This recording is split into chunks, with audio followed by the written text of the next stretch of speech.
Uruguay round সংলাপ চলে ৮ বছর।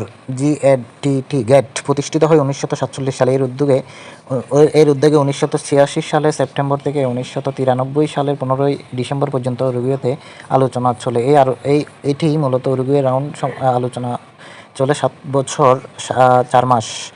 উরুগুয়ে রাউন্ডের মাধ্যমে ১৯৯৫ সালের ১ জানুয়ারি WTO বা ওয়ার্ল্ড ট্রেড অর্গানাইজেশন গঠিত হয়। এটি বিশ্বের সবচেয়ে বড় বাণিজ্যিক জোট।